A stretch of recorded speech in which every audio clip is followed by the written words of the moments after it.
entire population. Well, are they? I want to bring in Nabila Ramdani here. Nabila, are you as confident as Daniel is that this is just a tiny minority of people in Libya support Colonel Gaddafi? No, I would object to that. And the reality is we don't know clearly what is the scale of the rebellion. The impression is, from all the news reports that are coming out of Libya, is that in effect we have a minority of armed, rebels, legitimately challenging what they perceive, as a very nasty regime.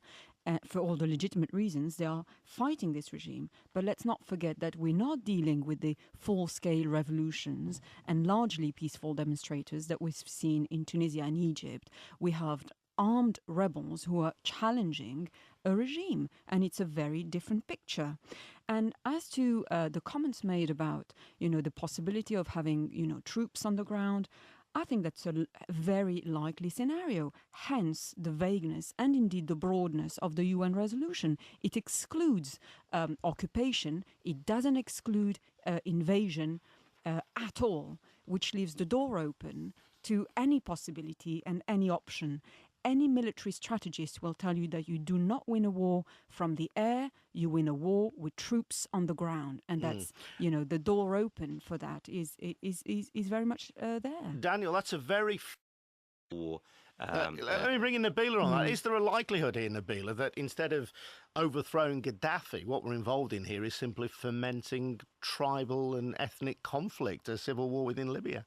Well, I can't believe for a start that we're being misguided to, take for granted that the UN coalition is driven by humanitarian interest and not by, a clear regime change, but also by greed and self-interest.